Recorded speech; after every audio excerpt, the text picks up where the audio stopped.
I think that's a tough one that we're all struggling with, because none of us are used to not being able to see our loved ones and our friends. And some of us really struggle with that more than others. I think it's really helpful and wonderful that we now have, FaceTime and Zoom and our phones so readily available. And there's so many ways that we can connect in chats and group Zooms and all kinds of things like that. So, don't be afraid to reach out to your friends and say, well, let's all get together at 6 o'clock on Zoom and have, have a toast together, whether it's our coffee or whether we're going to have a meal together. It might seem a little bit awkward at first, but it's a great way to connect. And we can look on the events calendar on LU's website and look at all kinds of activities that are going on that we can join in. And of course, they're all virtual right now, but they're still there for us.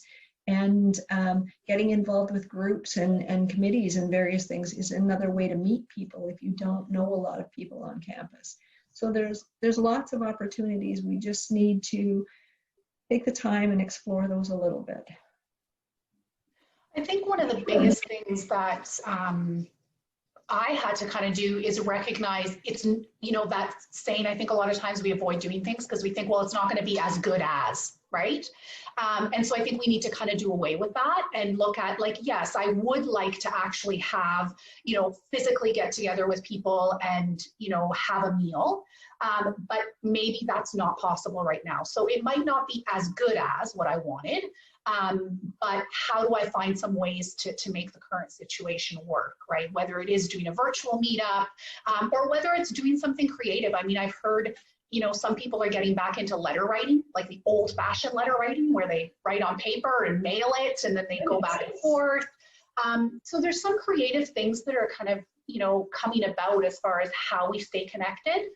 And then I remember Lindsay actually, when she was talking about recently this study around connecting with nature and how that can actually help us feel more connected. And I definitely feel that, but I hadn't really thought about like the science behind it. So thinking about how connection sometimes doesn't necessarily or doesn't always come 100% from other people, but, are we connecting with, our spirituality, with our creativity, with our pets? Kind of maybe redefining or broadening what connection means.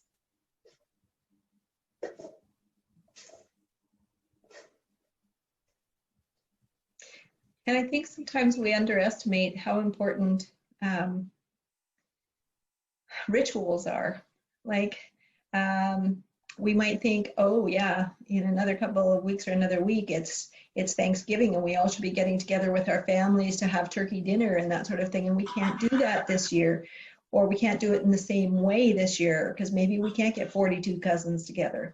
But sometimes we can be creative and decide on different traditions. One person I talked to said her and her friends are sharing as many different recipes for pumpkin spice whatevers as they can, and it has become this big long list of things. But they're having a lot of fun with it and they're connecting with it. And yeah, I think we need to think outside the box and create new rituals that might be just as fun as some of our old ones were.